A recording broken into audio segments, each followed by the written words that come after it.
아이고 아이고 내 며느리 옷감이. 아들은 노름꾼이고 며느리는 괴물이라니. 한 어미가 흙바닥에 주저앉아 짓밟힌 연분홍 저고리를 가슴에 부둥켜 안고 흐느끼고 있었습니다.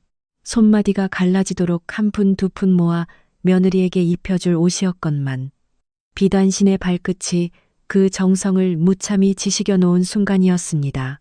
바로 그때 골목 끝에서 며느리 설아가 그 광경을 지켜보고 있었습니다. 감히 우리 어머니를. 설아의 표정이 천천히 바뀌었습니다. 평소에 능청맞던 얼굴에서 누구도 짐작하지 못한 서늘한 무언가가 깨어나고 있었지요. 대체 이 며느리는 짓밟힌 어머니의 정성을 어떻게 갚아줄까요?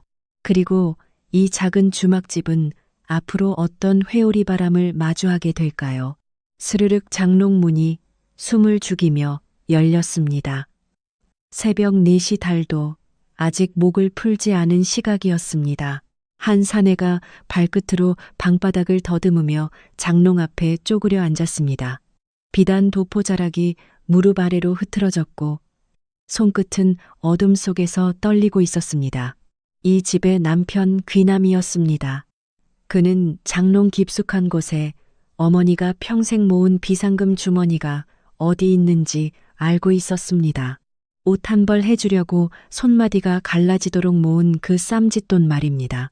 손가락이 무명 주머니에 닿았을 때 사내의 어깨가 한 번 움찔했습니다.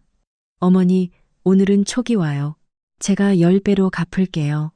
들릴 듯 말 듯한 중얼거림이었습니다. 그의 입꼬리는 이미 미세하게 올라가 있었습니다. 귀남은 주머니를 품에 넣고 살금살금 문 지방을 넘었습니다. 담장을 타고 넘어가는 그 그림자 위로 새벽빛이 차갑게 비치고 있었습니다. 그런데 말입니다. 옆방에서는 누군가의 눈이 천장을 향한 채 떠져 있었습니다. 이 집의 며느리 설아였습니다. 이불 속에서 가만히 숨을 고르며 그녀는 장롱 여닫는 소리를 처음부터 끝까지 듣고 있었습니다. 발끝으로 마당을 가로지르는 발자국 소리와 담장을 넘는 둔탁한 소리까지 모두 들었습니다. 설아의 손이 이불깃을 천천히 움켜쥐었습니다. 손마디가 하얗게 변하도록 말입니다. 어머니가 알면 그 가슴이 무너질 텐데. 설아는 눈을 감았습니다. 감은 눈꺼풀 안쪽에서 무언가 뜨거운 것이 차올랐지만 이불 밖으로 한 발자국도 내디디지 않았습니다. 지금 잡으면 시어머니가 보게 된다. 아들이 어미의 쌈짓돈을 훔치는 그 광경을 말입니다. 설아는 그 한 가지를 견딜 수 없었습니다. 차라리 모르는 편이 낫다고, 한 번 더 속는 편이 낫다고 그렇게 자신을 다독였습니다. 창문 너머로 첫닭이 길게 울었습니다. 해가 처마 끝에 걸렸습니다. 가마솥에서 김이 모락모락 피어오르고 권씨 부인이 행주 치마에 손을 닦으며 마당으로 나섰습니다. 그때였습니다. 삐그덕 대문이 열리고 귀남이 비틀거리며 들어섰습니다. 도포 자락은 흙투성이가 되어 있었고 갓은 속절없이 비뚤어져 있었습니다. 지난밤 어느 노름판을 전전했는지 눈은 핏발이 서서 시뻘겋게 충혈된 상태였습니다. 그런 아들의 모습을 본 권씨 부인의 얼굴에는 반가운 기색이 역력했습니다.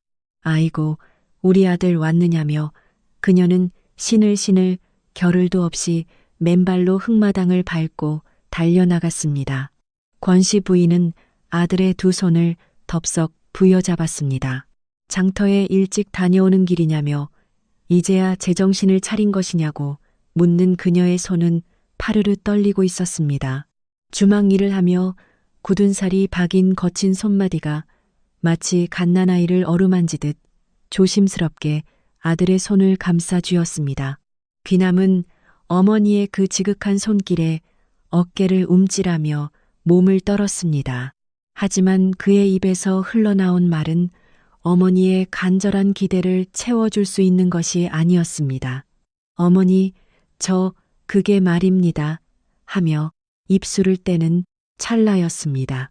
쾅 하는 소리와 함께 대문이 부서질 듯 열렸습니다. 엄철곤이 부하들을 거느리고 마당 안으로 거칠게 들이닥쳤습니다.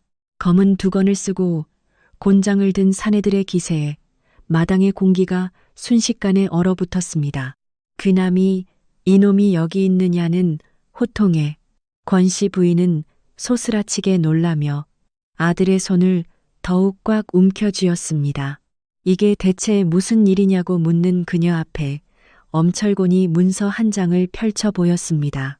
비밀리에 운영되던 도박장에서 장부를 압수했는데 어젯밤 판돈을 몽땅 잃고 빚 문서에 지장까지 찍은 자가 바로 이놈이라는 것이었습니다. 당장 압송하라는 명과 함께 귀남의 두 팔이 뒤로 꺾였습니다. 그 서슬에 귀남의 도포 안쪽에서 무언가 툭하고 마당 흙바닥으로 떨어졌습니다. 낡은 무명주머니였습니다. 매듭이 풀리면서 그 속에서 엽전 몇 점이 흙먼지 위로 대구르르 굴러 떨어졌습니다. 권씨 부인의 시선이 그 주머니에 박혔습니다. 아들을 붙잡고 있던 그녀의 손이 서서히 힘을 잃고 떨어져 나갔습니다. 평생 본 적 없는 표정이 그녀의 얼굴에 서렸습니다. 그것은 노여움도 슬픔도 아니었습니다. 마음속 깊은 곳에서 무언가가 완전히 무너져 내리는 허망한 표정이었습니다. 이럴 수가 있느냐며 갈라진 목소리가 터져 나왔습니다. 권씨 부인은 힘없이 마당으로 주저앉았습니다. 두 손으로 흙바닥을 움켜쥐었습니다. 손톱 밑으로 거친 흙이 파고드는데도 그녀는 아무런 고통도 느끼지 못하는 듯 했습니다. 이놈아 하고 터져 나온 외침은 짐승의 울부짖음과 같았습니다. 그리는 이제는 개과천선한 줄 알았더니 이 어미 가슴에 대못을 박는구나 하며 절규했습니다. 흙바닥을 내리치는 손바닥에서 둔탁한 소리가 났습니다. 탁탁탁 하는 소리가 마당에 울려 퍼졌습니다. 내 놈은 이 어미가 죽어야 정신을 차리겠느냐며 이 흰머리 어미가 흙 속에 묻혀야만 비로소 뉘우치겠느냐고 울부짖었습니다. 권씨 부인의 머리에서 비녀가 빠져 흘러내렸습니다. 곱게 빗어 넘겼던 머리카락이 마당의 흙바닥 위로 흩어졌습니다. 평생을 정갈하게 지켜온 그 머리칼이 흙먼지와 뒤섞였습니다. 엄철곤 일행이 귀남의 팔을 거칠게 잡아 끌며 대문 밖으로 나갔습니다. 귀남은 쓰러진 어머니를 단 한 번도 돌아보지 못한 채 끌려갔습니다. 마당에는 오직 넋이 나간 권씨 부인과 흙바닥에 굴러다니는 엽전 몇 챗만이 남겨졌습니다. 부엌 문틈 사이로 설아가 그 모든 광경을 지켜보고 있었습니다. 새벽녘에 차마 잡지 못했던 그 손이 결국 시어머니의 가슴을 이토록 처참하게 무너뜨렸다는 사실을 깨달았습니다. 차라리 모르는 척 속아주는 것이 낫다고 스스로를 다독였던 그 마음이 얼마나 어리석고 무책임한 것이었는지를 설아는 뼈저리게 느끼며 부엌 문기둥을 꽉 움켜쥐었습니다. 설아의 손마디에서 마른 나무가 비명을 지르듯 갈라지는 소리가 울려 퍼졌습니다. 설아의 눈빛은 이전과는 판이하게 달라져 있었습니다. 평소 보여주던 그 능청스럽고 넉살 좋은 며느리의 모습이 아니었습니다. 그 차가운 눈동자 속에서는 아주 깊고 서늘한 무언가가 천천히 깨어나고 있었지요. 흙바닥에 주저앉아 무너진 시어머니를 바라보는 설아의 가슴 속에서 과연 어떤 결심이 움트고 있는 것일까요? 그리고 그 결심이 이 작은 주막에 앞으로 어떤 거센 풍랑을 몰고 오게 될까요? 설아는 소매를 걷어붙이며 부엌 문턱을 성큼 넘었습니다. 방금 전 문틈 사이로 보였던 그 서늘한 기운은 온데간데 없었습니다. 입꼬리는 시원하게 올라가 있었고 눈빛은 도리어 명랑하기까지 했습니다. 흙바닥에 무릎을 꿇고 울고 있는 권씨 부인을 향해 며느리가 힘차게 걸어 나갔습니다. 설아의 목소리가 마당 전체에 쟁쟁하게 울렸습니다. 어머니, 우리 귀남 서방님이 잠시 길을 잘못 든 것뿐입니다. 곧 정신을 차리고 돌아오실 테니 너무 마음 상해하지 마십시오. 제가 10사람 몫은 거뜬히 해낼 테니 걱정은 붙들어 매시고요. 권 씨 부인이 행주 치마에 파묻었던 얼굴을 들었습니다. 그러고는 며느리의 그 환한 얼굴을 한참 동안이나 멍하니 바라보았지요. 설아야. 권 씨 부인은 며느리의 손을 한 번 꼭 쥐었다가 가만히 놓았습니다. 설아가 시어머니의 팔을 부축해 일으켜 세웠습니다. 어머니, 흙바닥이 차갑습니다. 어서 안방으로 들어가셔서 아랫목에 몸 좀 누이고 계십시오. 부엌 일은 이제 제가 다 알아서 하겠습니다. 권 씨 부인은 못 이기는 척 일어나 절뚝거리는 걸음으로 안방을 향해 발을 옮겼습니다. 며느리의 그 호기로운 태도가 아니었다면 권 씨 부인은 아마 그 흙바닥에서 한나절은 더 울음을 터뜨리고 있었을 것입니다. 그런데 안방으로 몇 걸음 옮기던 권 씨 부인이 갑자기 자신의 배를 쓰다듬었습니다. 아이고, 한바탕 울고 났더니 속이 다 시원해지는구나. 잠깐 뒷간 좀 다녀와야겠다. 권 씨 부인은 행주 치마를 한번 추스르고는 다시 절뚝거리며 뒷간 쪽으로 방향을 틀었습니다. 시어머니의 뒷모습이 모퉁이를 돌아 완전히 사라졌습니다. 휴 하고 설아가 어깨를 한번 크게 풀었습니다. 그러고는 행주 치마를 다시 단단히 동여매었습니다. 어서 치워버려야지. 설아가 부엌으로 성큼 들어가 맷돌 앞에 섰습니다. 마당에 놓여있던 콩 한 자루도 번쩍 들어 함께 들고 들어왔지요. 설아가 맷돌 손잡이를 움켜쥐었습니다.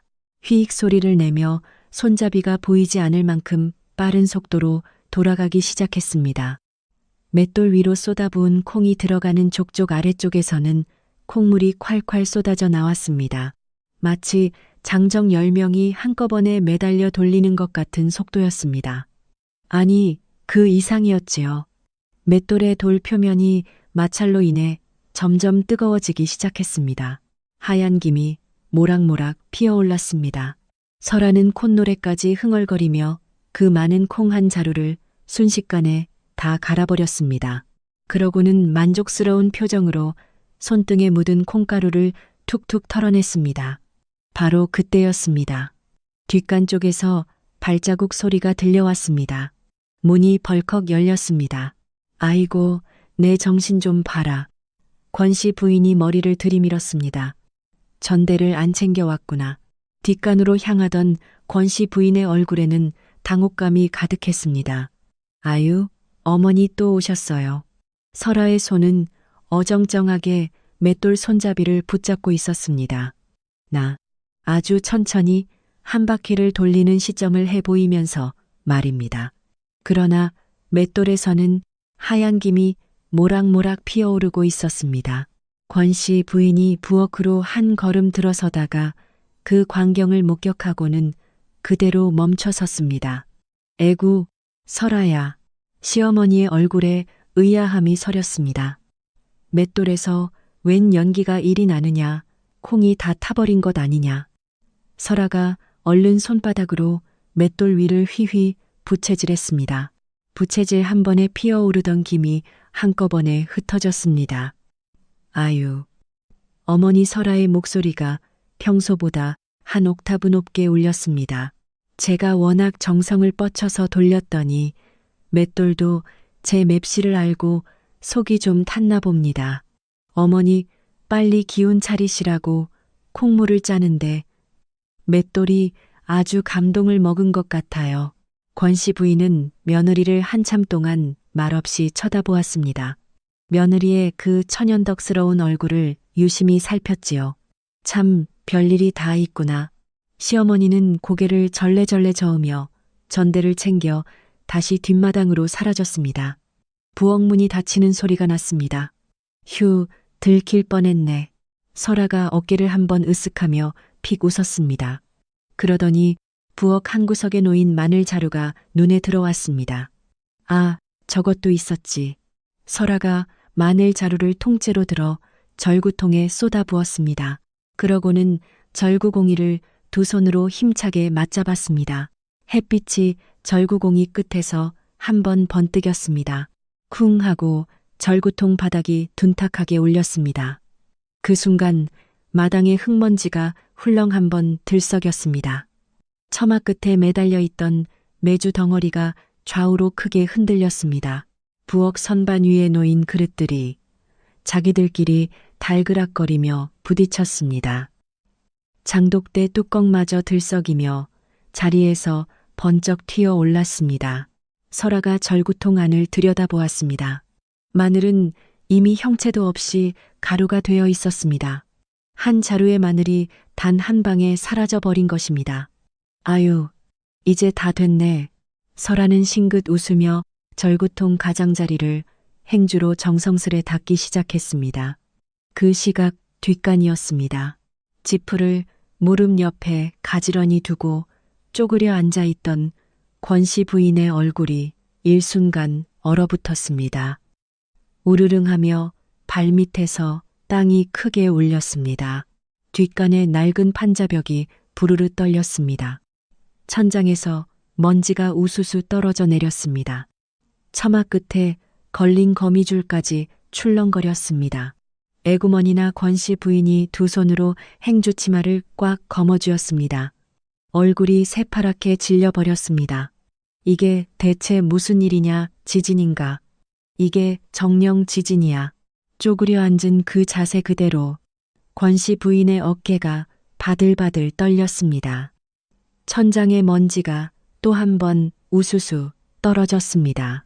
아이고 아이고, 또 무슨 변고가 생기려고 이리 난리냐. 권씨 부인의 깊은 한숨이 좁은 뒷간 안을 가득 채웠습니다. 그러나 말입니다. 이 작은 주막에 평화로운 콧노래가 들리지 않는 곳에서는 전혀 다른 종류의 소리와 기운이 흐르고 있었습니다. 마을 한복판에 기와가 번쩍이는 커다란 저택이 있었습니다. 대청마루 위에 비단 방석이 정갈하게 깔려 있었고 그 위에 한 여인이 위엄 있게 앉아 있었습니다. 옥색 비단 저고리에 자주색 치마를 입고 손가락마다 옷가락지를 끼고 있었습니다. 화려하다 못해 사치스러운 광경이 눈앞에 펼쳐졌습니다. 바로 조씨 부인의 처소였습니다. 앞마당 한복판에는 화로 하나가 무섭게 타오르고 있었습니다. 숯불 속에는 인두 한 자루가 손잡이만 남긴 채 깊숙이 박혀 있었는데 그 끝은 이미 시뻘겋게 달아올라 주변 공기마저 일렁이게 만들었습니다. 그 뜨거운 화로 앞에 한 여인이 무릎을 꿇고 앉아 있었습니다. 갓 시집온 어린 며느리였습니다. 머리에는 홀레때 꽂았던 비녀가 위태롭게 걸려 있었고 새댕기는 한쪽으로 흘러내려 흙바닥 쪽으로 길게 늘어져 있었습니다. 여인의 두 손은 멈추지 않고 바들바들 떨렸습니다. 마님, 우리 시아버님이 곧 돌아오실 것입니다. 추수만 끝나면 밀린 이자까지 빠짐없이 갚을 테니 제발 한 번만 자비를 베풀어 주십시오. 조씨 부인은 대답 대신 부채를 천천히 펼쳐 들었습니다. 그러고는 부채 끝으로 어린 며느리의 턱을 거만하게 들어 올렸습니다. 내 시아비가 빚을 지고 야반도주한 지 벌써 닷새가 지났다. 조씨 부인의 목소리는 얼음장처럼 차갑고 날카로웠습니다. 시아비가 도망쳤으니 내년이 그 빚을 대신 갚는 것이 마땅하지 않겠느냐. 종으로 팔려가든 살로 갚든 네가 알아서 할 일이다. 며느리의 얼굴은 순식간에 핏기가 가셔 새하얗게 질려버렸습니다. 새댕기가 흙바닥에 닿을 정도로 고개가 푹 꺾였습니다. 제발 마님 한 번만 살려주십시오. 조씨 부인의 서늘한 눈길이 다시 화로를 향했습니다. 부채 끝이 인두 손잡이를 가리키자 옆에 서 있던 하인 중 하나가 인두를 스르륵 뽑아 들었습니다. 시뻘건 인두 끝이 대낮의 햇빛 아래에서도 형형하게 빛을 내뿜었습니다. 지지직거리는 소름 끼치는 소리가 공기를 가르자 며느리의 눈동자가 공포로 가득 찼습니다. 입술을 벌벌 떨며 그녀는 다시 흙바닥에 엎드렸습니다. 마님 안 됩니다. 제발 그것만은 안 됩니다. 여인은 바닥 위로 무너지듯 엎드려 통곡했습니다. 곱던 새댕기가 흙탕물에 휩쓸려 시커멓게 변해갔습니다. 어깨를 들썩이며 터져 나오는 흐느낌에도 조 씨 부인은 눈 하나 깜짝하지 않았습니다. 그녀는 부채를 소리나게 접으며 비단 치마를 가볍게 털어냈습니다. 당장 끌어내라. 닷새의 시간을 더 주겠다. 그때까지도 네 시아비가 돌아오지 않는다면. 조 씨 부인의 시선이 다시 화로를 향했습니다. 이번엔 반대편 어깨다. 하인들이 달려들어 어린 며느리의 양팔을 거칠게 잡아 끌고 나갔습니다. 멀어지는 통곡 소리가 대문 밖까지 이어졌습니다. 새댕기가 마당의 흙길에 시커먼 자국을 남기며 처참하게 끌려갔습니다. 조 씨 부인은 다음 사람을 준비하라는 듯 화로 옆에 인두를 그대로 두라고 손짓했습니다. 그녀의 손가락에 끼워진 옷가락지가 햇빛을 받아 반짝였으나 그 손에는 추호의 망설임도 떨림도 없었습니다. 해가 서쪽으로 한참 기울어 장사는 모두 끝이 났고 가마솥의 열기도 서서히 식어가고 있었습니다. 권씨 부인은 평상에 앉아 멍석을 손질하고 있었고 설아는 우물가에서 그릇을 헹구고 있었습니다. 그때 주막 대문이 끼익 소리를 내며 열렸습니다. 조 씨 부인 댁 아범이었습니다. 여기가 복덕 주막인가? 우리 마님 댁에 오늘 연회가 있으니 곡차 한 수를 지금 당장 드리라 하셨네. 권씨 부인의 손에서 들고 있던 멍석이 툭 하고 떨어졌습니다. 조 씨 부인 댁 마님 성정은 자네가 더 잘 알지 않는가? 늦으면 어찌 되는지도 잘 알 것이고. 권씨 부인의 얼굴이 순식간에 새하얗게 질렸습니다. 손가락 마디마디가 떨리기 시작했습니다. 설아야 어찌하면 좋으냐? 이를 어찌한단 말이냐? 설아가 젖은 손을 옷자락에 탁탁 닦으며 일어섰습니다. 아유, 어머니 걱정 마세요. 제가 후딱 다녀올게요. 안 된다 설아야. 차라리 옆마을 사람을 보내자꾸나. 그 댁이 어떤 댁인데 그러느냐. 설아는 겁에 질린 어머니를 안심시키며 씩씩하게 말했습니다. 어머니, 별일이야 있겠어요. 이 정도면 며칠 치품고는 넉넉히 될 터이니 후딱 다녀오겠다며 설아가 시어머니의 손을 지그시 맞잡았습니다. 그러고는 술 창고로 달려가 곡차가 담긴 무거운 항아리들을 번쩍 들어 수레에 싣더니 골목 끝을 향해 바람처럼 달려나갔습니다. 권씨 부인은 평상 모서리를 꽉 움켜쥔 채 멀어져 가는 며느리의 뒷모습을 한참이나 불안한 눈으로 지켜보았습니다. 조씨 부인의 위세 높은 솟을 대문 앞에 다다른 설아가 돌연 발걸음을 멈추었습니다. 때마침 대문이 거칠게 열리더니 주인집 아들이 어린 며느리 하나를 짐짝처럼 질질 끌고 나왔습니다. 곱디고 온 비단 댕기는 흙바닥에 쓸려 시커멓게 변해 있었고 한쪽 어깨는 얇은 흰 천으로 겨우 가려진 처참한 몰골이었습니다. 끌려가던 여인의 초점 없는 눈동자가 우연히 고개를 들었고 그 순간 설아의 단단한 시선과 허공에서 맞부딪혔습니다. 설아의 눈동자에서 순식간에 온기가 사라졌습니다. 종들이 여인을 잡아채며 다시 골목 안쪽으로 사라질 때까지 설아는 그 자리에 못 박힌 듯 서서 뒷모습을 응시했습니다. 흙먼지에 끌리는 댕기 자락이 모퉁이를 돌아 완전히 보이지 않게 될 때까지 그녀는 움직이지 않았습니다. 술에 손잡이를 쥔 설아의 손가락에 서서히 힘이 들어갔습니다. 우두둑 소리를 내며 나무 손잡이가 비명을 질렀고 손등 위로는 푸른 핏줄이 붉어져 나왔습니다. 설아가 깊은 숨을 한 번 들이마셨다가 천천히 내뱉었습니다. 그 서늘한 호흡 한 번에 마당의 공기가 무겁게 가라앉는 듯 했습니다. 바로 그때 대청마루 안쪽에서 조씨 부인의 날카로운 목소리가 들려왔습니다. 술이 왔느냐, 당장 들여오너라. 그 소리에 설아의 얼굴 근육이 순식간에 바뀌었습니다. 예, 이마님. 오늘 연회에 쓰실 귀한 곡차가 왔습니다요. 주인인 조씨 부인이 대청마루에서 반갑게 내려왔습니다. 그녀가 입은 화려한 비단치마 자락이 햇빛을 받아 눈부시게 반짝였습니다. 이리 두어라. 부채 끝으로 제 발 앞을 오만하게 가리키는 손짓에 설아의 입꼬리가 미세하게 올라갔습니다. 예마님, 분부대로 합지요. 설아가 수레를 끌고 조씨 부인의 코앞까지 천천히 다가갔습니다. 그러고는 수레 손잡이를 내려놓는 척하며 손가락 끝으로 가장자리에 놓인 항아리를 툭 건드렸습니다. 기우뚱하던 항아리가 완만한 곡선을 그리며 떨어지더니 조씨 부인의 몸 정중앙을 향해 날아갔습니다. 퍽 소리와 함께 진한 곡차가 사방으로 튀었습니다.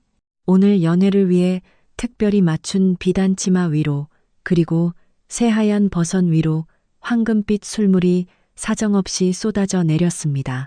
아이고, 내 치마 조씨 부인이 자지러지는 비명을 질렀습니다. 내 비단신 내 벗어나며 옷자락을 쥔 손을 허공에서 파르르 떨었습니다. 마당 한편에 서 있던 하인들은 황급히 고개를 숙였으나 그들의 입가에는 아주 잠깐 희미한 미소가 스쳐 지나갔습니다. 평소 주인에게 시달려온 울분이 그 짧은 순간 입꼬리에 머물렀다가 사라진 것입니다. 설아가 두 손으로 입을 가리며 법석을 떨었습니다. 웜에 마님 죄송하구만요. 제 손이 떨려서 그만 이 항아리 값은 안 받을게요. 제가 얼른 가서 새 곡차로 다시 가져오겠습니다요. 설아가 빈 수레를 낚아채듯 끌고 솥을 대문 밖으로 쏜살같이 사라졌습니다. 그 발걸음이 어찌나 빠른지 골목 끝으로 바람처럼 멀어져 갔습니다. 마당에는 무거운 정적이 내려앉았습니다. 조씨 부인이 천천히 고개를 들었습니다. 시커멓게 젖어버린 비단 치마에서는 곡차가 뚝뚝 흘러내렸습니다. 그녀의 눈길은 설아가 사라진 솥을 대문 너머 골목 끝을 서슬퍼렇게 쏘아보았습니다. 부채를 쥔 손이 부들부들 떨렸습니다. 저 천것이 갈라진 목소리가 입술 사이로 새어 나왔습니다. 저 천것이 감히 일부러. 그때 대청마루에서 한 사내가 천천히 내려왔습니다. 비단 두루마기를 갖춰 입은 박생원이었습니다. 조씨 부인의 부군인 그는 부인의 곁에 서서 설아가 자취를 감춘 골목을 한참 동안 응시했습니다. 조씨 부인은 남편을 마주하자 참았던 눈물이 그렁그렁 차올랐습니다. 부채를 쥔 손은 여전히 멈추지 않고 떨리고 있었습니다. 여보, 울먹이는 목소리로 그녀가 불렀습니다. 저 발칙한 년이 대체 어느 집안입니까? 주막의 며느리라 하더군. 새색시 같은 것이 어디서 간이 부어 저런 짓을 한단 말입니까? 박생원의 눈매가 가늘게 좁아졌습니다. 주막을 운영하는 귀남의 처라고 들었소. 귀남을 아시는지요? 도박판에서 몇 번 본 적이 있지. 빚만 잔뜩 짊어진 한심한 놈이라네. 박생원의 입꼬리가 비틀리듯 올라갔습니다. 그 옆에서 조씨 부인이 쥐고 있던 부채가 우지직 소리를 냈습니다. 부채살 하나가 맥없이 부러져 나갔습니다. 저 계집을. 박생원의 낮은 목소리가 마당의 공기를 서늘하게 얼어붙게 만들었습니다. 먼저 손을 봐야겠구나. 조씨 부인이 고개를 깊게 끄덕였습니다. 마당에는 시커먼 곡차 자국이 길게 늘어져 있었습니다. 그 흔적의 끝에는 설아가 빠져나간 솥을 대문이 덩그러니 열려 있었습니다. 그날 밤 주막이었습니다. 호롱불 하나가 안방의 어둠을 겨우 밀어내고 있었습니다. 바람이 벽을 치고 지나갈 때마다 두 사람의 그림자가 벽 위에서 길게 늘어졌다 줄어들기를 반복했습니다. 멀리서 까마귀의 울음소리가 한 번 들려왔습니다. 이불 속에 누운 권씨 부인은 천장을 멍하니 바라보고 있었습니다. 도무지 눈이 감기지 않았습니다. 얘야. 가늘게 떨리는 목소리가 정적을 깨뜨렸습니다. 오늘따라 잠이 오질 않는구나. 그녀는 손바닥으로 가슴팍을 지그시 눌렀습니다. 자꾸만 까닭없이 가슴이 두근거리는구나. 호롱불 옆에서는 설아가 정성스럽게 다림질을 하고 있었습니다. 다리미가 옷감을 스치는 사각사각 소리가 방 안에 울렸습니다. 설아가 환하게 웃으며 대답했습니다. 어머니도 참 낮에 땅이 흔들린 것 때문에 너무 놀라셔서 그래요. 그게 어디 보통 일이라더냐. 우리 어머니께서도 40평생 처음 겪으신 일이라 하셨거늘. 아닙니다. 어머니 한숨 푹 자고 일어나시면 다 잊어버리실 거예요. 별일 아닐 겁니다. 건씨 부인은 고개를 가로저었습니다. 무언가 가슴이 자꾸만 답답하다며 말을 흐렸습니다. 설아는 다리미를 조심스럽게 내려놓았습니다. 그리고 시어머니 곁으로 다가가 앉았습니다. 어머니 손이 참 차갑네요. 잠깐만 기다려 보세요. 설아가 부엌으로 달려가더니 이내 따뜻한 물수건을 짜서 돌아왔습니다. 그녀는 시어머니의 손을 조심스레 맞잡았습니다. 손마디 하나하나를 정성껏 닦아내었습니다. 어머니, 제가 옆에 있잖아요. 무슨 무서운 일이 생기더라도 제가 다 막아드릴게요. 설아는 시어머니의 발까지 꼼꼼히 닦아드렸습니다. 발이 좀 따뜻해지셨지요. 그래 고맙구나. 권씨 부인이 며느리의 손을 꼭 잡았습니다. 그 온기를 한참 동안 놓지 않았지요. 설아야. 예 어머니, 아가야. 갈라진 목소리가 애처롭게 들려왔습니다. 내 옆에 오래오래 있어다오. 설아가 환하게 웃으며 대답했습니다. 아이고, 별 말씀을 다 하시네요. 제가 어머니를 두고 어디를 가겠습니까? 시어머니는 며느리의 손등을 가만히 어루만졌습니다. 그 눈가에 무언가 물기 같은 것이 어렸으나 며느리는 그것을 보지 못한 척 웃어 보였습니다. 설아가 호롱불을 끄자 어둠이 안방을 덮었습니다. 문풍지가 파르르 떨리고 밤은 천천히 깊어갔습니다. 이튿날 아침이었습니다. 햇살이 채 마당까지 들지도 못한 시각에 주막 골목 어귀에서 날카로운 비명이 들려왔습니다. 으아앙 사람, 살려주세요. 어린아이의 절박한 비명이었습니다. 우물가에서 두레박을 끌어올리던 설아의 움직임이 멈췄습니다. 권씨 부인이 부엌에서 행주치마를 벗으며 마당으로 급히 달려나왔습니다. 대문을 열고 골목을 내다본 설아의 얼굴이 차갑게 굳었습니다. 골목 한가운데 어린아이 하나가 흙바닥에 쓰러져 있었습니다. 옷은 찢겨 있었고 뺨에는 붉은 손바닥 자국이 선명했습니다. 아이 옆에는 떡 보따리가 풀어져 널브러져 있었습니다. 떡 한 접시를 팔러 골목을 누비던 어린 장수였습니다. 그 곁에 사내 셋이 서 있었습니다. 검은 무명 옷차림에 몽둥이를 든 자들이었는데 처음 보는 낯선 얼굴들이었습니다. 우두머리 사내가 아이의 머리채를 잡아들어 올리더니 떡 보따리를 발로 사정없이 짓밟았습니다. 하얀 떡들이 흙바닥에 뭉개졌습니다. 이놈의 새끼가 어디서 거지가 길을 막느냐는 고함이 골목을 찢었습니다. 설아의 손이 우물가 두레박 줄을 우드득 으스러뜨렸습니다. 설아야 나가지 마라. 권씨 부인이 며느리의 소매를 덥석 붙잡았습니다. 너같이 연약한 아이가 가서 괜히 화를 입을까 무섭구나. 안방 사람을 시켜서 관가에 알리자꾸나. 어머니, 그러나 골목에서 다시 한번 아이의 비명이 자지러지듯 들려왔습니다. 아저씨, 살려주세요. 설아가 입술을 꽉 깨물었습니다. 어머니, 저는 저 꼴을 도저히 눈뜨고 못 보겠습니다. 조용히 타일러서 보낼 테니까 걱정하지 마세요. 설아가 시어머니의 손을 가만히 떼어냈습니다. 그러고는 대문을 박차고 골목으로 뛰어나갔습니다. 대문 안에서 권씨 부인은 두 손을 모은 채 그 모습을 불안하게 지켜보고 있었습니다. 설아가 골목 한복판에 섰습니다. 이놈들아, 그 아이를 당장 놓아주어라. 우두머리가 고개를 돌리더니 이빨을 드러내며 씩 웃었습니다. 설아의 발걸음이 우뚝 멈췄습니다. 우두머리는 대답도 없이 한 발 두 발 어슬렁거리며 다가왔습니다. 그 입가에서 침이 한 번 태 뱉어졌습니다. 잘 만났다 복덕주막의 그 며느리 아니냐.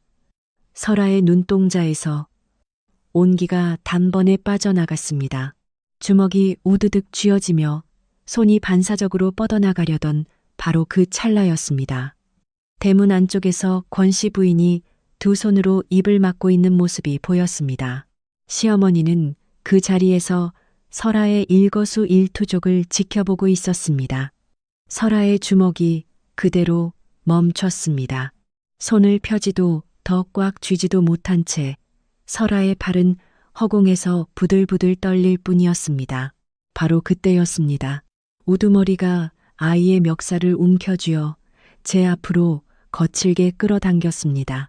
시퍼런 칼을 척 뽑아 들더니 칼끝을 아이의 목 밑에 바짝 들이댔습니다.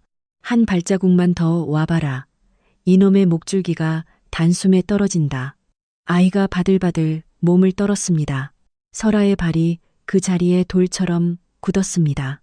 그리트의 대문 안쪽에서 권씨 부인이 두 손으로 입을 틀어막은 채 이 모든 상황을 지켜보고 있었습니다. 시어머니가 보고 있다. 설아의 머릿속에는 오직 그 사실 하나만이 뼛속 깊이 박혔습니다. 힘을 쓰면 시어머니가 보게 된다. 시어머니가 모든 것을 알게 된다. 설아가 두 손을 천천히 위로 들었습니다. 알겠습니다. 안 갈게요. 그러니 제발 그 아이만은 놓아주십시오. 우두머리가 비열한 웃음을 흘리더니 옆에 있던 두 놈에게 눈짓을 보냈습니다. 두 놈이 다가오더니 그중 한 놈이 설아의 어깨를 발로 퍽 찼습니다. 설아가 흙바닥에 한쪽 무릎을 꿇었습니다. 대문 안에서 권씨 부인의 비명이 짧게 터져 나왔습니다. 그러나 설아는 고개를 들지 않았습니다. 시어머니와 눈이 마주치는 순간 자신이 무너져 내릴 것을 알았기 때문입니다. 또 한 번 퍽 소리가 났습니다. 이번에는 옆구리였습니다. 설아가 흙바닥 위로 옆으로 고꾸라졌습니다. 입가에서 붉은 피가 한 줄기 흘러내렸습니다. 바로 그때였습니다. 대문이 벌컥 열리며 잘못했습니다요. 잘못했습니다요. 소리가 들려왔습니다. 권씨 부인이 절뚝거리는 다리로 골목으로 급히 뛰쳐나왔습니다. 부인은 두 손을 간절하게 싹싹 비비고 있었습니다. 우리 며느리가 쓸데없이 끼어들었습니다요. 이 늙은이가 대신 빌 테니 부디 용서해 주십시오. 부인은 흙바닥에 쓰러져 있던 떡장수 아이를 제 등 뒤로 덥석 끌어당겨 감싸 안았습니다. 이 어린 것이 무엇을 했다고 그러십니까요? 떡보따리 좀 떨어뜨린 게 무슨 죄라고요? 부인은 품에서 쌈짓돈을 꺼냈습니다. 떨리는 손으로 그것을 우두머리에게 내밀었습니다. 여기 있는 돈이라도 받으셔요. 옷 더러워지신 값이라도 드릴게요. 우리 며느리가 잘못 본 것이니 한 번만 봐주십시오. 우두머리가 비웃음을 터뜨렸습니다. 이 늙은이가 어디서? 그는 손등으로 권씨 부인의 어깨를 툭 밀쳤습니다. 부인의 절뚝거리는 다리가 중심을 잃고 흙바닥에 털썩 자빠졌습니다. 쌈짓돈이 흙바닥을 대구르르 굴렀습니다. 그러고는 다시 퍽 하는 소리가 났습니다. 설아의 등짝이었습니다. 이 천한 계집이 어디서 우리 마님 앞에서 간을 부려 오늘 네 뼈에 새겨 보내주마. 설아의 입에서 숨이 막히는 소리가 새어 나왔습니다. 흙바닥에 핏자국이 점차 번져갔습니다. 그 순간이었습니다. 골목 반대쪽에서 쿵쿵쿵 하는 무거운 발자국 소리가 들려왔습니다. 엄철곤 일행이었습니다. 5명의 엄철곤 무리가 곤장을 들고 위엄있게 골목으로 들어섰습니다. 흙바닥에 자빠져 있던 권씨 부인이 두 손을 모아 쥐었습니다. 고맙습니다요, 나리들. 설아 역시 흙바닥에서 천천히 고개를 들었습니다. 이제 끝났구나 싶었습니다. 누군가보다 못해 관가에 알린 것이라 생각했습니다. 그러나 엄철곤이 곧장 설아의 앞에 멈춰 섰습니다. 발길질하던 사내와 엄철곤의 눈이 마주쳤습니다. 찰나였으나 두 사람 사이에 짧은 신호가 오갔습니다. 흙바닥에 쓰러져 있던 설아만이 그 은밀한 눈깜빡임을 보았습니다. 설아의 눈이 번쩍 떠졌습니다. 엄철곤이 곤장으로 흙바닥을 탁 치며 서슬퍼런 목소리로 물었습니다.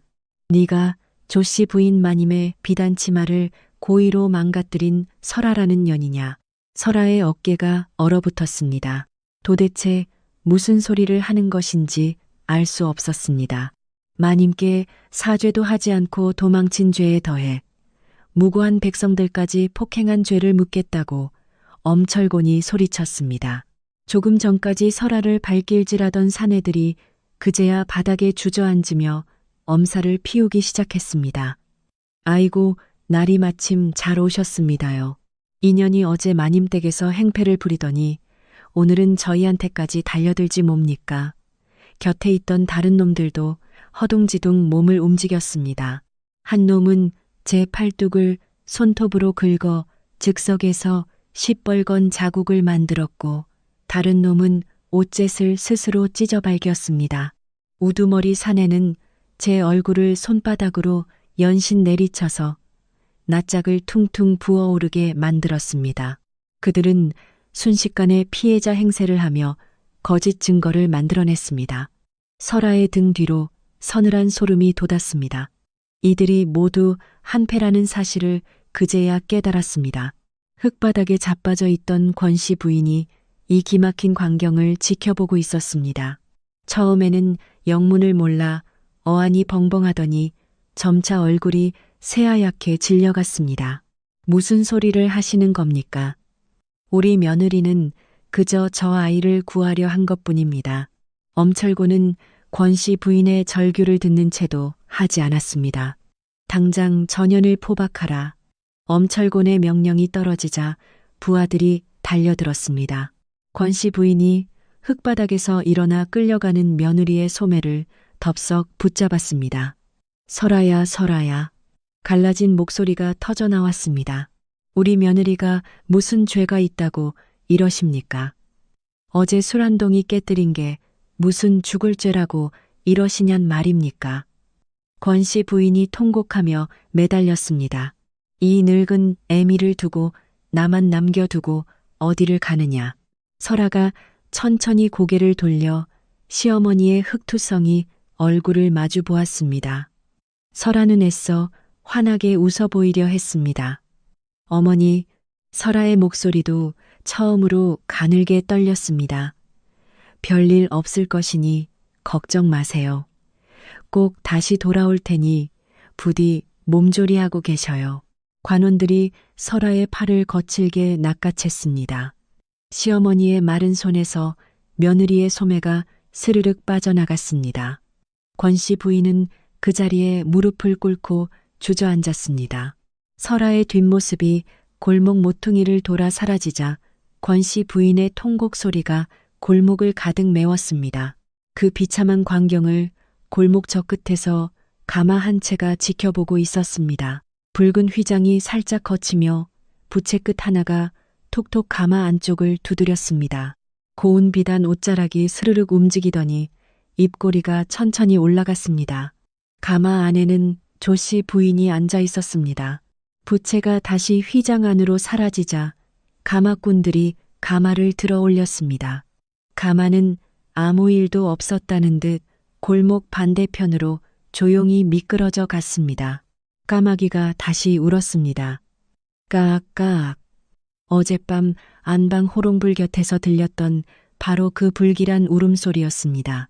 흙바닥에 홀로 무너진 시어머니는 이 길고 긴 밤을 어떻게 견뎌낼 수 있을까요? 이웃들이 하나둘 모여들기 시작했습니다. 아이고 권씨 동생, 우리가 도와줄 테니 어서 일어나게. 그래도 며느님이 무사히 돌아오실 거구먼. 이웃들의 위로에도 권씨 부인은 차가운 바닥에서 일어날 줄을 몰랐습니다.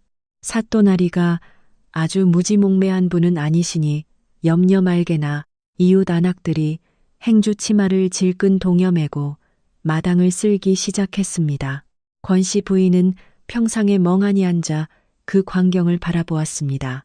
어젯밤 며느리가 간곡히 부탁했던 안방 정리만큼은 제 손으로 갈무리해야겠다는 생각이 들자 무거운 다리를 이끌고 방 안으로 들어섰습니다. 문지방을 넘어서던 권 씨 부인의 발걸음이 우뚝 멈추었습니다. 호롱불 곁에 그 저고리가 고스란히 놓여 있었기 때문입니다. 어젯밤 설아가 다림질을 하던 중 미처 다 끝내지 못하고 내려놓았던 그 저고리였습니다. 아직 채 마르지 않은 옷감 위로 다리미가 절반쯤 지나가다 멈춘 자국이 선연했습니다. 권 씨 부인의 손이 떨리며 천천히 저고리로 향했습니다. 손끝에 닿는 옷감은 거칠기 짝이 없었습니다. 자세히 보니 소매 끝이 다해져 있었습니다. 며느리가 우물가에서 그릇을 헹구고 무거운 가마솥 뚜껑을 여닫으며 평상의 멍석을 매만지던 고단한 세월이 옷자락마다 고스란히 배어 있었습니다. 우리 설아야. 갈라진 목소리가 터져 나왔습니다. 이런 해진 옷을 입고 그 험한 곳에 갇혀 있다니. 권 씨 부인의 어깨가 크게 한번 들썩였습니다. 그녀는 저고리를 가슴에 꼭 품은 채 한참 동안 그 자리에 서서 흐느꼈습니다. 마당을 쓸던 이웃 안악이 조심스레 안방을 들여다보았습니다. 권 씨 동생 너무 마음 쓰지 마시게. 설아댁이 워낙 효심이 깊고 바른 아이니 무슨 큰 죄가 있겠는가. 안악이 깊은 한숨을 내쉬며 덧붙였습니다. 귀남이야 제 업보라지만 며느리는 참으로 무슨 죄란 말인가. 그 한마디가 권 씨 부인의 가슴에 모처럼 박혔습니다. 저고리를 움켜쥔 손에 힘이 들어갔습니다. 그래. 권 씨 부인의 목소리에 서서히 심지가 굳어졌습니다. 죄 없는 아이니 머지않아 풀려나 돌아올 것이야. 그때 이 못난 시어미가 흙바닥에 주저앉아 있어서야 어디에 쓰겠나. 권 씨 부인은 떨치고 일어나 호롱불 곁에 숨겨두었던 쌈짓돈 주머니를 꺼내어 품속 깊이 밀어 넣었습니다. 우리 설아를 당당한 모습으로 맞이해야지. 새 옷 한 벌 정성껏 지어 입혀서 데려와야지. 그 결연한 뒷모습을 보던 이웃 안악이 눈가를 훔쳤습니다. 처마 끝의 풍경이 바람에 흔들리며 맑은 소리를 냈습니다. 가마솥에서 하얀 김이 모락모락 피어오르는 새벽이 찾아왔습니다. 권 씨 부인의 굵어진 손마디가 가마솥 귀를 단단히 잡고 있었습니다. 힘을 주느라 손등에 핏줄이 도드라졌습니다. 해가 중천에 걸릴 때까지 빨래판 위에서 손바닥이 발갛게 익도록 방망이질을 멈추지 않았습니다. 권 씨 부인이 빨래 방망이를 휘두를 때마다 옷자락에 묻어있던 어제의 얼룩과 흙물이 한 줄기씩 빠져나갔습니다. 해가 서편으로 기울자 호롱불 아래에서 굵은 손가락이 콩나물 머리를 정성스레 하나하나 다듬었습니다. 옆에 놓인 쌈짓돈 주머니는 어제보다 조금 더 두툼해져 있었습니다. 권 씨 부인은 그 주머니를 가만히 어루만졌습니다. 처마 끝의 풍경이 다시금 흔들렸습니다. 가마솥의 김은 또 한 번 피어올랐고 빨래판은 그만큼 더 달아갔습니다. 다듬은 콩나물이 어느새 광주리에 가득 차고 쌈짓돈 주머니가 마침내 묵직해졌습니다. 드디어 장날 아침이 밝았습니다. 권 씨 부인은 그 소중한 주머니를 들고 포목점 앞에 섰습니다. 평소 같으면 값싼 무명 한 필조차 망설이며 돌아섰을 그녀였지만 오늘은 고운 옷감들을 한참 동안 만지고 또 만지며 설아에게 줄 가장 좋은 것을 골랐습니다. 권 씨 부인은 포목점에 진열된 옷감들을 하나하나 유심히 살폈습니다. 이건 색이 너무 짙고 이건 박음질이 좀 헐겁구먼. 포목점 주인이 의아한 표정으로 권 씨 부인을 바라보았습니다. 아니 권 씨네 오늘 무슨 잔치라도 있는 게요. 권 씨 부인은 평소에 굳은 표정 대신 화사한 미소를 지어 보였습니다.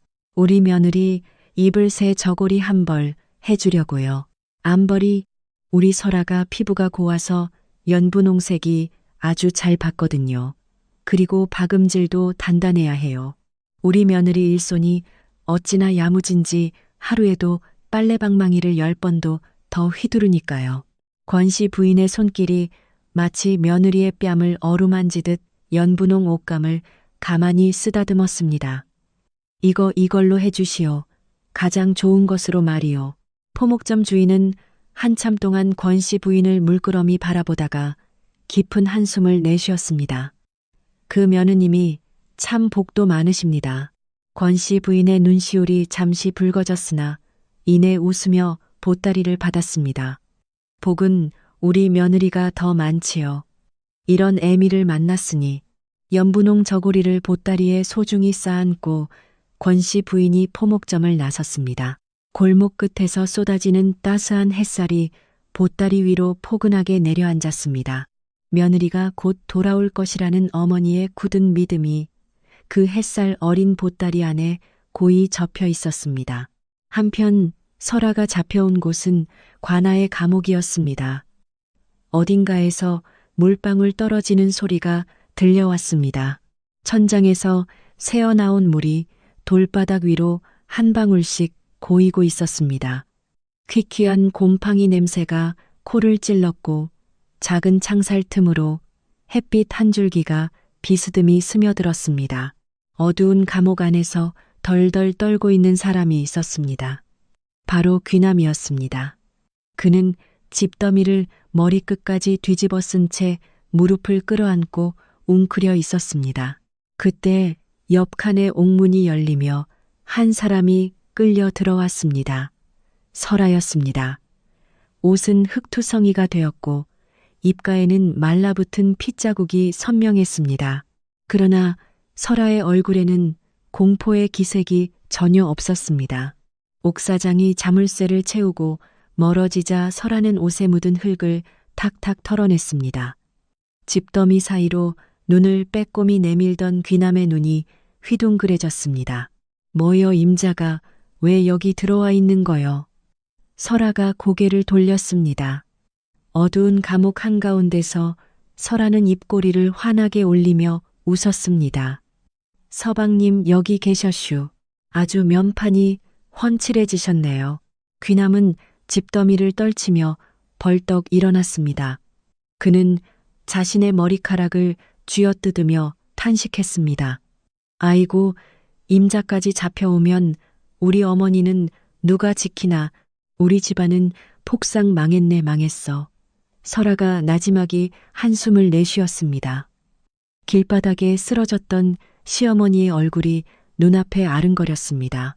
설아가 양손으로 차가운 철창을 움켜잡았습니다. 서방님, 걱정 마세요. 제가 금방 나가서 어머니 모실 거니까요.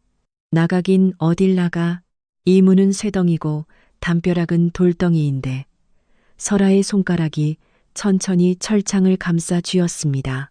설아가 손에 살짝 힘을 주자 무거운 무쇠 창살이 마치 물렁물렁한 엿가락처럼 부드럽게 양옆으로 휘어졌습니다. 귀남의 입이 떡 벌어졌습니다. 그는 비틀거리다 그대로 엉덩방아를 참고 말았습니다. 희익 임자, 너 사람 맞는 거냐?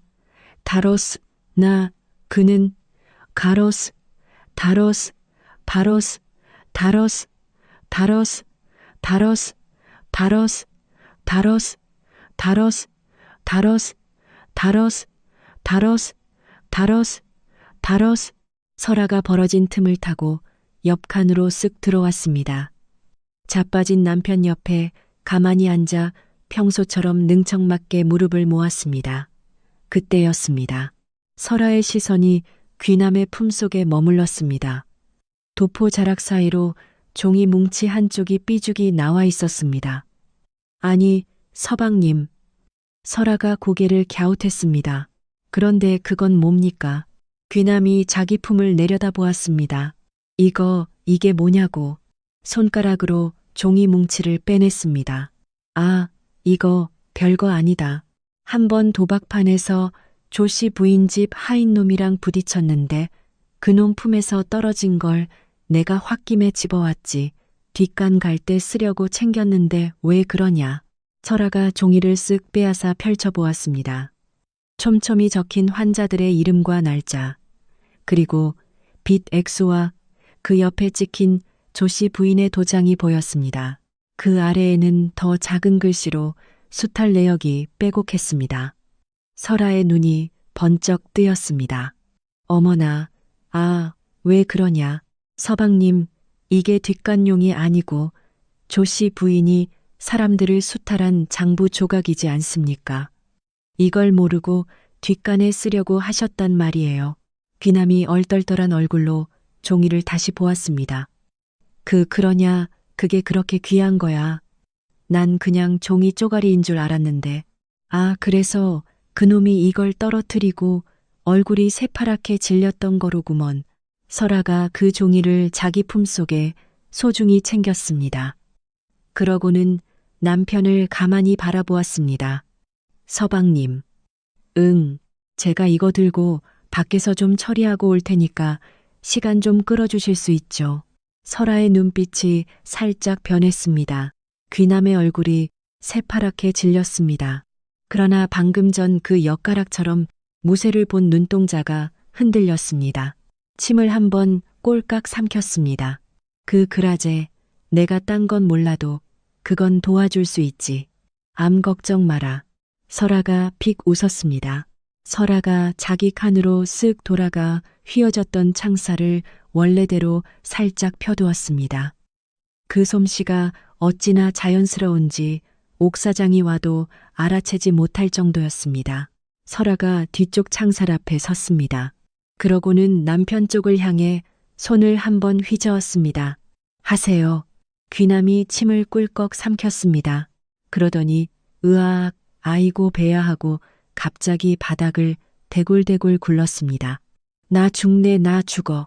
나으리 엄철곤 나으리. 아침에 준 밥이 쉰 거였나 봅니다.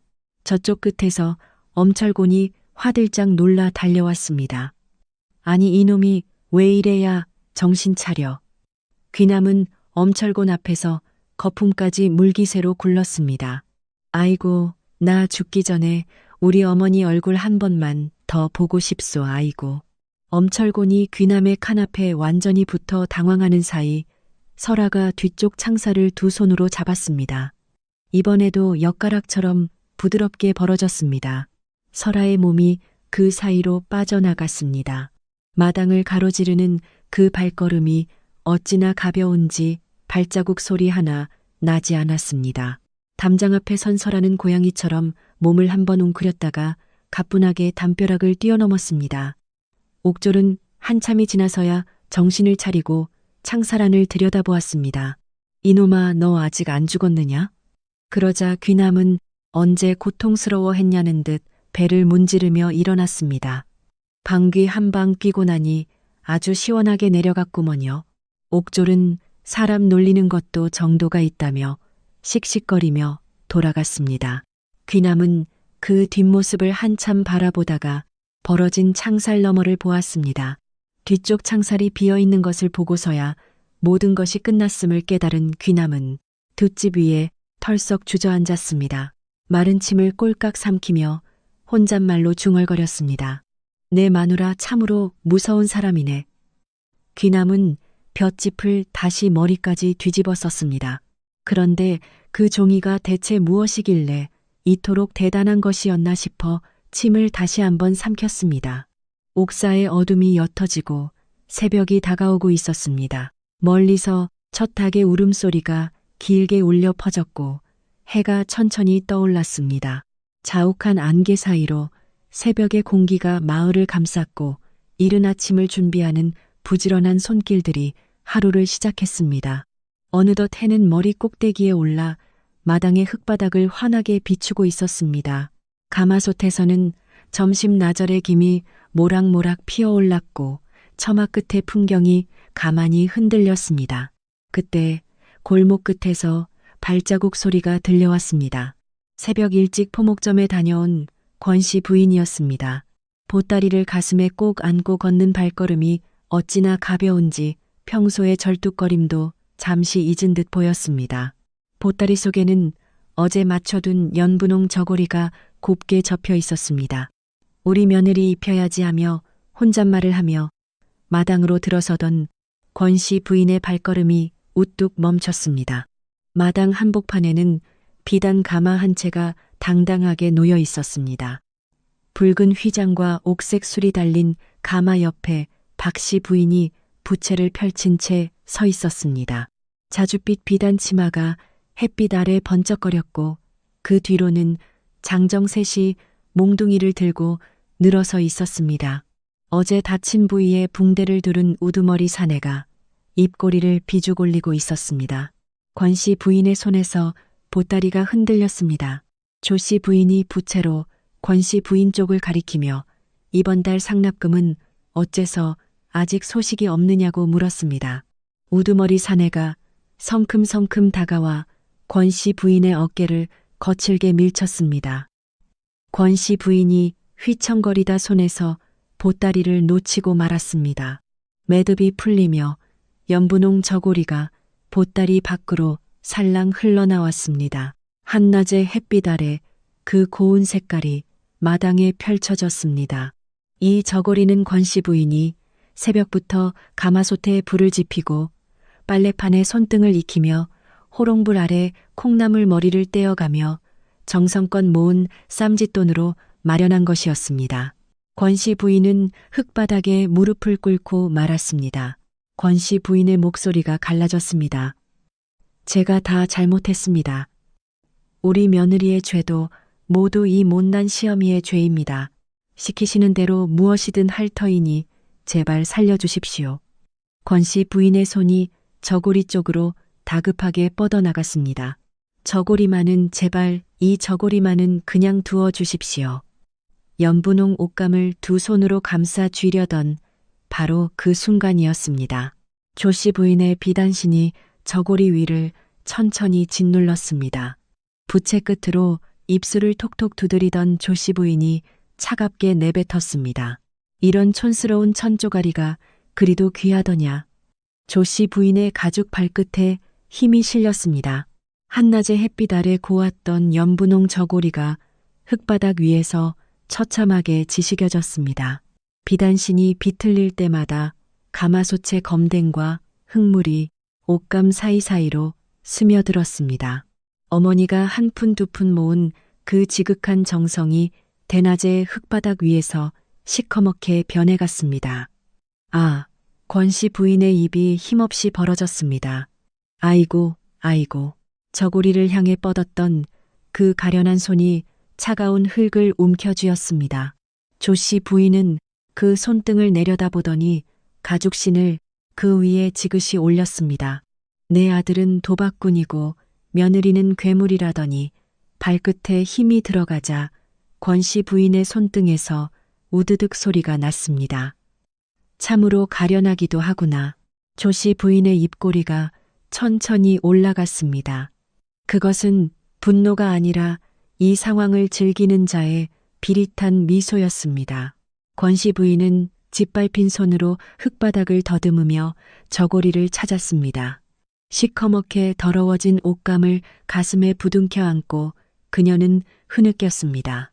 우리 며느리 입혀야 할 옷인데, 우리 며느리 줄 옷인데 곁에 서 있던 아들 귀남은 차마 보지 못하겠다는 듯 시선을 돌렸습니다.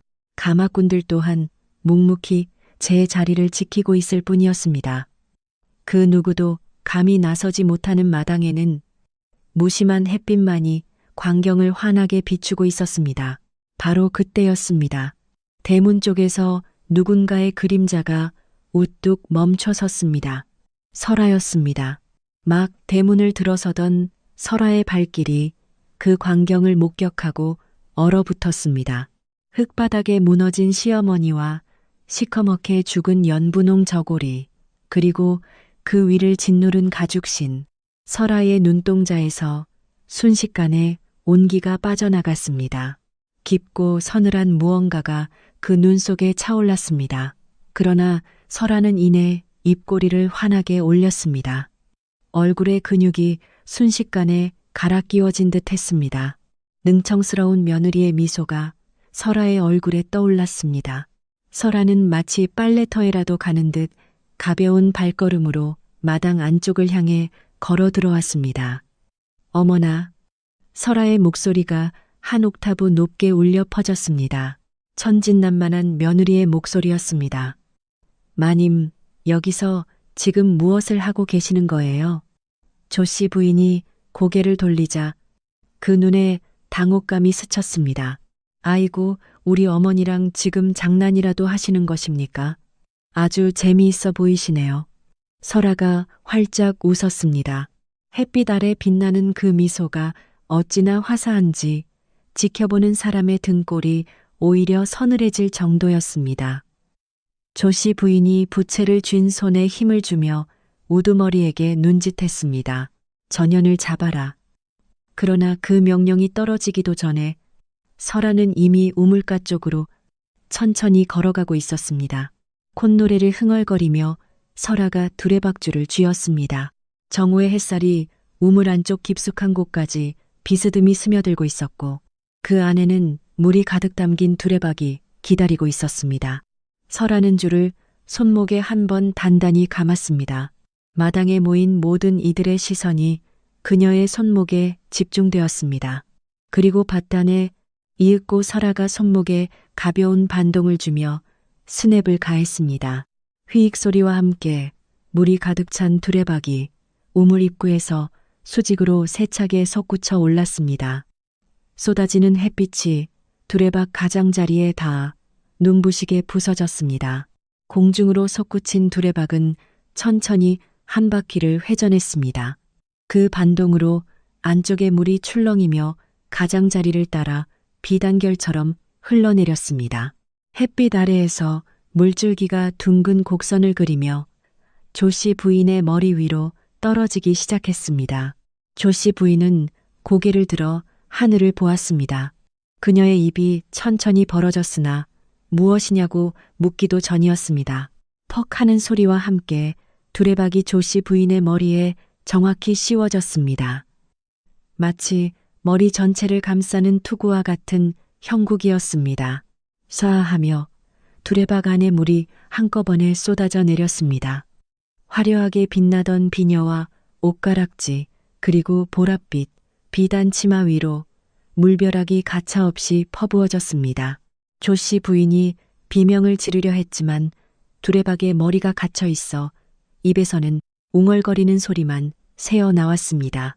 그 광경을 지켜보던 하수인들이 주춤하며 뒤로 물러났습니다. 우두머리가 한 발 앞으로 나서려다 설아의 서늘한 눈빛과 마주치자마자 그 자리에서 얼어붙었습니다.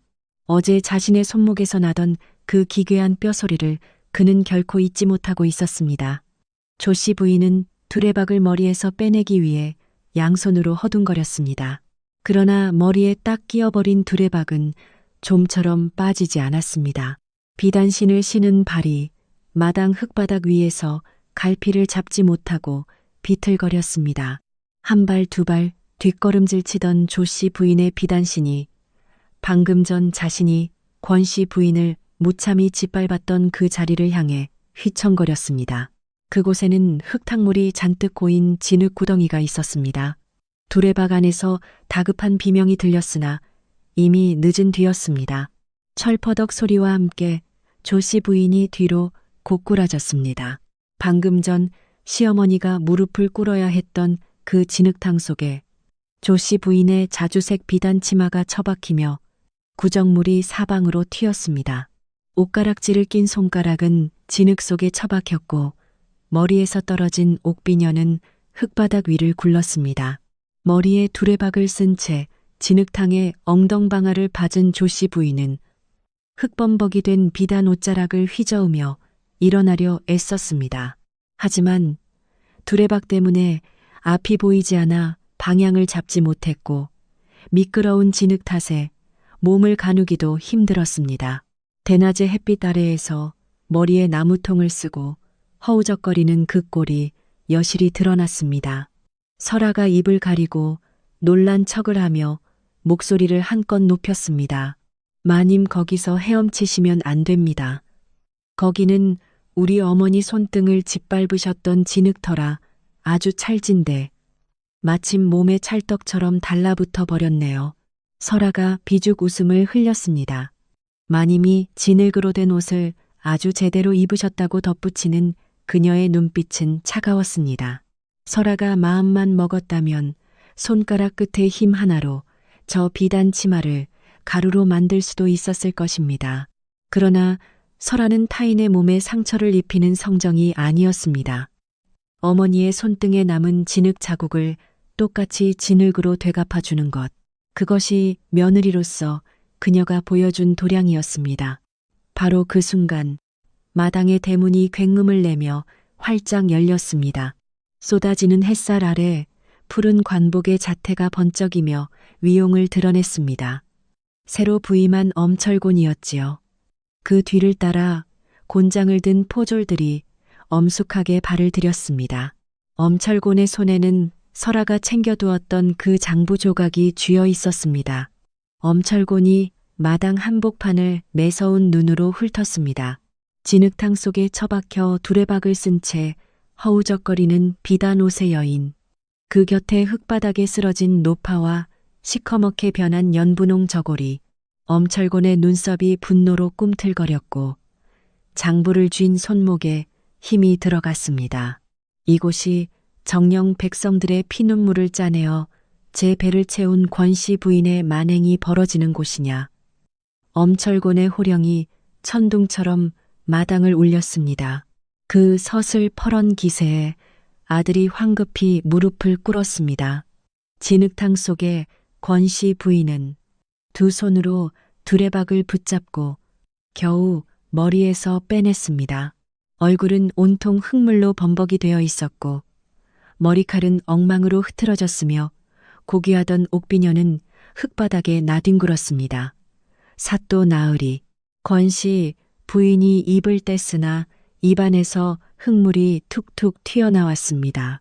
이게 무슨 망발입니까? 내가 누구인 줄 알고 이러시는 게요. 엄철곤이 코웃음을 쳤습니다. 내년이 누구인지는 이 장부에 낱낱이 적혀 있더구나. 엄철곤이 장부를 펼쳐 보였습니다. 눈먼 노파의 손주를 종으로 팔아넘긴 돈부터 과부의 논밭을 빼앗은 내력까지 사람의 숨통을 조여 이득을 취한 모든 악행이 여기 담겨 있다.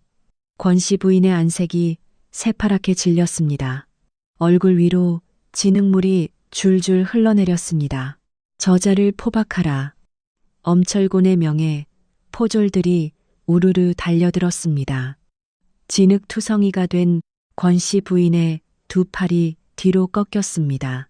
평생을 화려하게 감쌌던 자주색 비단 위로 흙 묻은 포승줄이 단단히 감겼습니다. 자신을 빛내주던 비단이 이제는 자신을 옥죄는 사슬이 된 셈이었습니다. 권씨 부인이 악을 쓰며 대들었습니다. 이놈들아, 예전 사또를 불러와라. 그분은 나와 형님 아우하던 사이란 말이다. 당장 데려오란 말이다.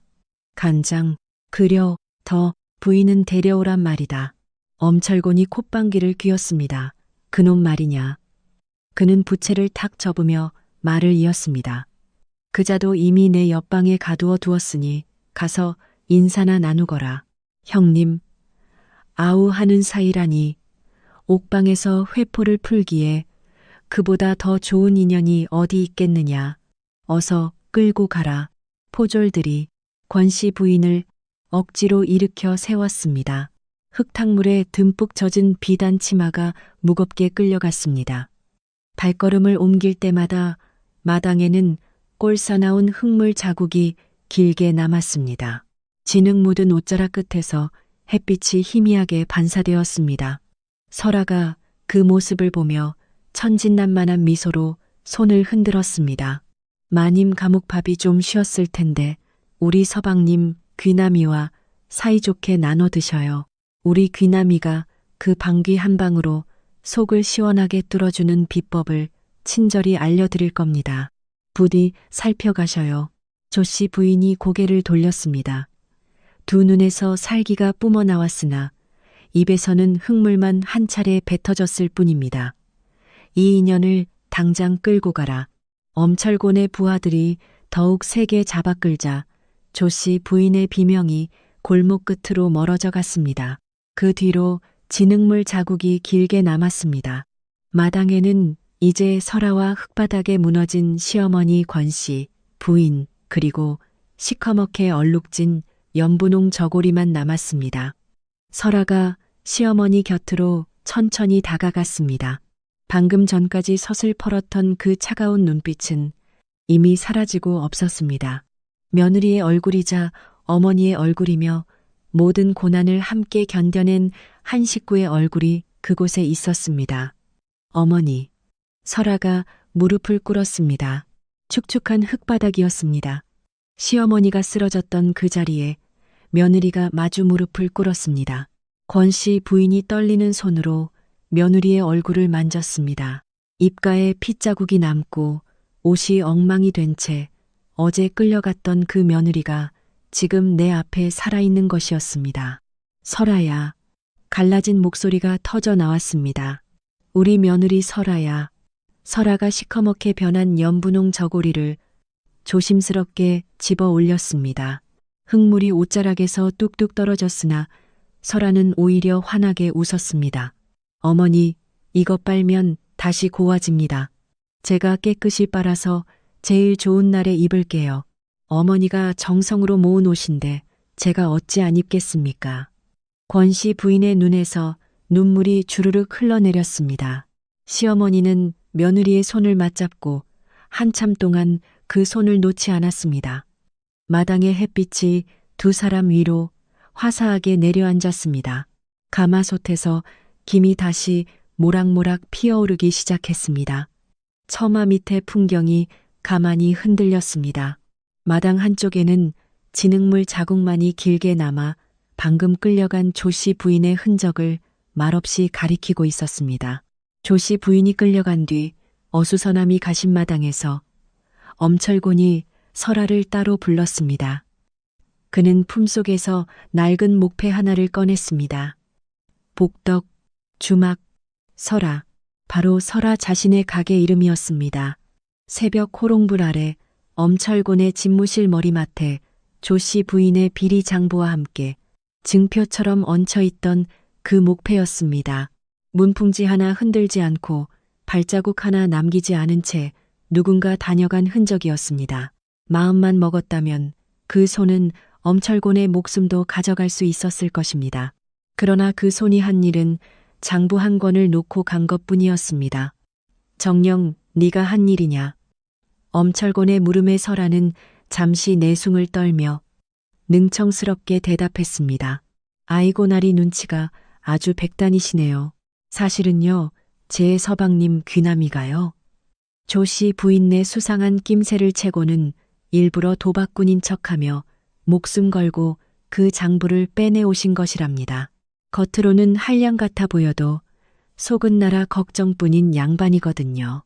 설아는 두 손을 행주치마 앞에 모으고 눈가에 이슬까지 맺히며 연기를 했습니다.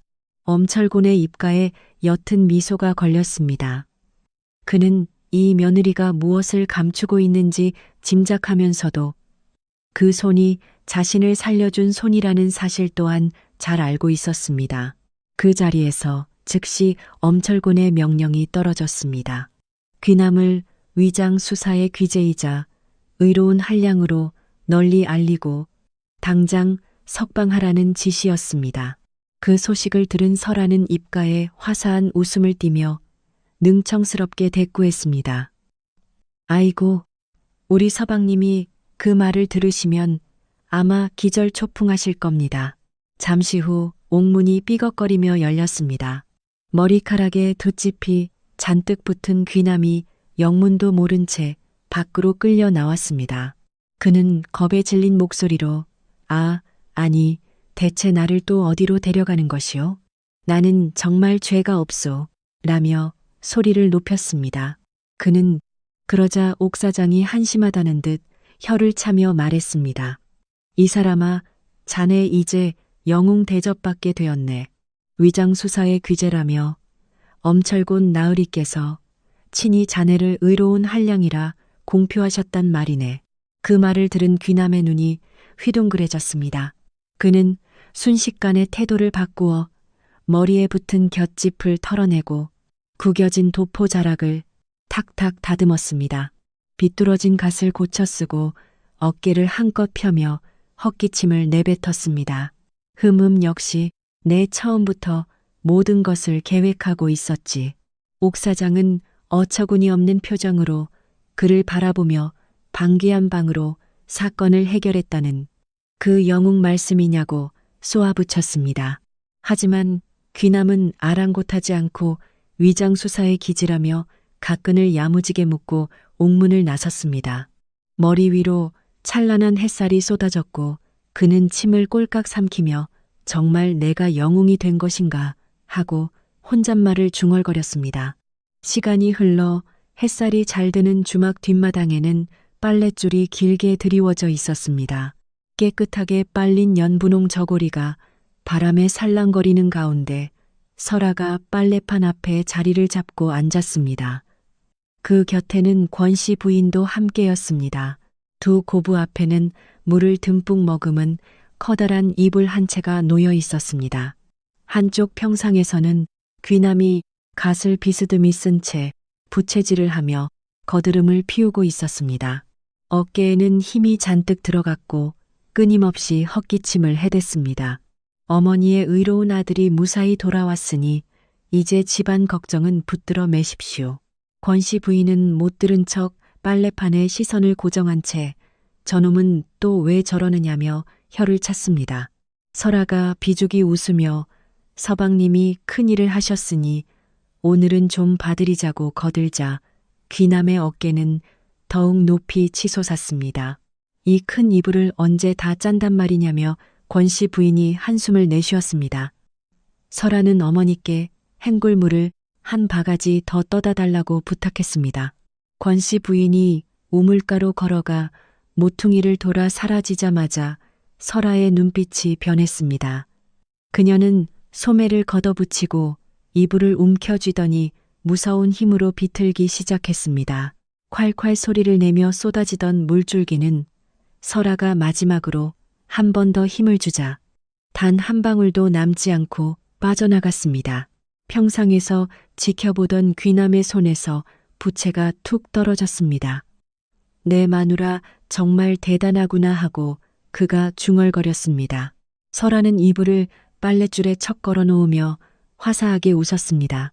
서방님 같은 의로운 한량께서 고작 이런 일에 놀라십니까? 귀남은 침을 꼴깍 삼키며 부르르 떨리는 손으로 겨우 부채를 집어들었습니다. 그때 물을 떠온 권씨 부인이 모퉁이를 돌아 나오며 외쳤습니다. 설아야, 물 가져왔다. 하지만 방금 전까지 물에 젖어 있던 이불이 벌써 뽀송하게 걸려 있는 것을 보고 그녀는 넋이 나간 듯 그 자리에 우뚝 멈추고 말았습니다. 아니 설아야, 이불 물기를 벌써 다 짠 것이냐. 아유, 어머니 제 손매가 워낙 야무져서 한 손으로도 금세 다 짜버렸네요. 권씨 부인이 한참 동안 며느리를 뚫어지게 쳐다보더니 피식 웃음을 터뜨렸습니다. 그래, 우리 며느리 손재주가 워낙 출중하니 반손만으로도 너끈히 짜겠구나. 어머나 어머니, 제가 아무리 재주가 좋아도 그 정도까지 야무지진 못해요. 평상 한쪽 구석에서 귀남이 입술을 달싹이며 작게 투덜거렸습니다. 아니에요, 어머니, 저 사람은 정말로 반손만 가지고도 충분히 짤 사람이에요. 뭐라고 했느냐? 너는 지금 아닙니다. 아무 말씀도 안 드렸어요. 세 사람의 웃음소리가 따스한 햇볕이 내리쬐는 뒷마당에 정겹게 퍼져나갔습니다. 어깨를 잔뜩 움츠린 채 의심을 거두지 못하는 귀남은 다음번에 또 어떤 소동을 부리게 될까요? 그리고 설아의 저 능청맞은 미소는 다음번에 또 누구의 넋을 빼놓게 될까요? 오늘의 이야기는 여기까지입니다. 긴 시간 경청해 주셔서 감사합니다. 설아 시리즈의 또 다른 일화들도 준비되어 있으니 많은 관심 부탁드립니다. 오늘도 평안한 밤 되시길 바랍니다. 감사합니다.